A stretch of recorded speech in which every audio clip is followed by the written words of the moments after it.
And with the election, before this moment in time, I was talking about, okay, gridlock, nothing's going to happen. Now, with the results of the election, we can see a lot of changes.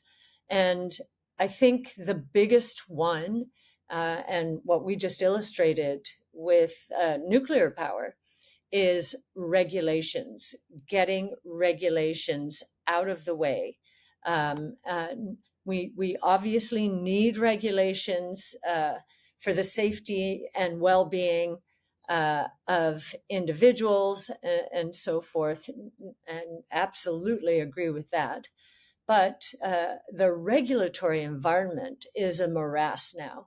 I mean, when you put people in positions as regulators and they start building their empires, you get more and more regulations, and it's really had a stranglehold on businesses, especially small and medium businesses. So we think those shackles are going to come off. We think the biggest regulatory changes are going to happen because SEC chairman, a brick wall. But we do think simple things like requiring employees to report back to their offices 5 days a week or 4 days a week. We understand that there will be a lot of attrition. Some people will have gotten used to a lifestyle of remote work, and if the government's not going to offer it, they'll find it elsewhere. So that will cause a lot of attrition, we do believe. And there will be severance packages, as we understand. They could be as much as 2 years of wages, perhaps. These are just rumors. I don't know if they're right. But very importantly, in exchange or in addition to retraining for people in the government sector to move into the private sector. There'll be sort of coordinated effort there. He is not going to leave his venture capital firm in Silicon Valley. And of course, Elon and Vivek are not going to be they're not going to be leaving their respective companies as well. But I think that's a very good strategy on President-elect Trump's part, because they will not have this vested interest of, being in the government and,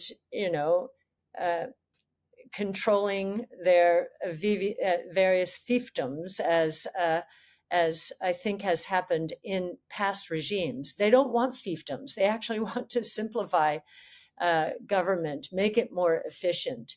I think they have to work, or the maximum they can work is 130 days per year for the government, paid or not paid. I don't know if they're going to be paid or not paid.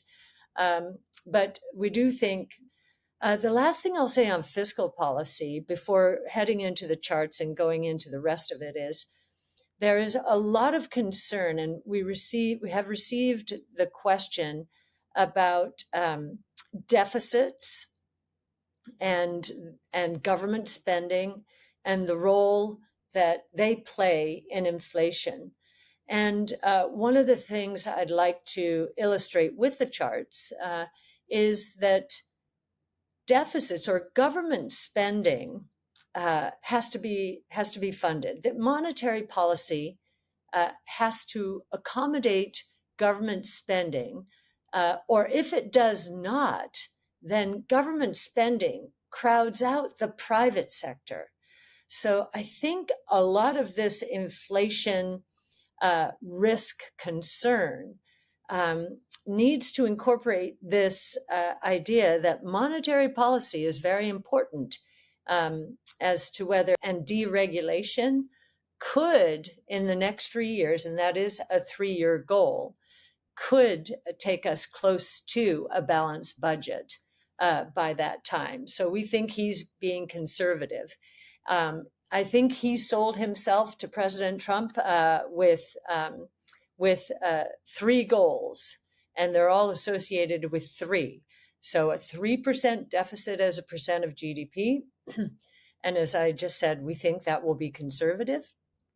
3% real GDP growth during the next 3 years. And with the exception of the first year, we think that could be highly conservative. And when I say with the exception of the first year, I think what we have to watch for is if there are tax cuts, and we think there will be tax cut proposals, that President Trump and his team is ripe now to take us there and will be a great antidote to the deficit expectations. On the next page is productivity. Innovation is going to stir productivity in a way we haven't seen before over an extended period of time. So we wouldn't be surprised to see productivity growth in the 4 to 5% range consistently, not just cyclically, but consistently as the 5 innovation platforms, robotics, energy storage, artificial intelligence, blockchain technology, and multi-omic sequencing evolve and move into prime time. And more important, or as important, the convergence, to see it in the negative territory as oil prices come down like they did in 2020. We're in negative territory there. And again, in 2014, that was European sovereign debt crisis. We know Europe is in a world of hurt. We know China is having trouble getting out of its troubles, its property troubles. So again, there are deflationary forces associated with economic weakness, and there are deflationary forces associated with technology that are going to build and intensify during the years ahead. So again, we wouldn't be surprised to see inflation below zero. Here are commodity prices over time, and you can see to be very good for small and medium businesses, and certainly for innovation companies that often are in that category. So we're looking forward more to a time like the mid-90s. This was when the internet really started coming of age, and we saw innovation take off.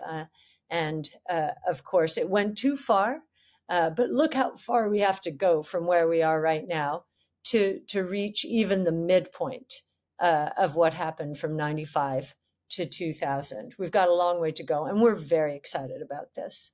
Now, what does this mean for interest rates? Well, you can see the 10-year Treasury below short rates for most of that time. And at times, we're down 500 basis points below short rates. Why is that period important? It is because that's the last period where we had massive innovation, multiple innovation platforms evolving at the same time: telephone, electricity, internal combustion engine. We haven't seen multiple platforms evolve at the same time since then, until now. And so we think we could go back into that period. And we're about to update a paper that you will see on our website talking about the inverted yield curve during that period and why it happened. And I'll end with a few market-related indicators. I said, well, back then it was $4.5 trillion. Today it's about a little over $7 trillion. Well, crossing $100,000 today took us to roughly $2 trillion. So we're well on our way. But as we were talking, and of course, I've kept this conversation live with Art Laffer. He has come back to me and he said, well, wait a minute. You know, before 2008, the monetary base was $750 billion.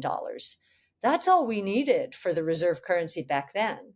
And what we've gone back to say to Art is, yes, if we were just looking at it as the world's reserve currency, you might be right. Big idea.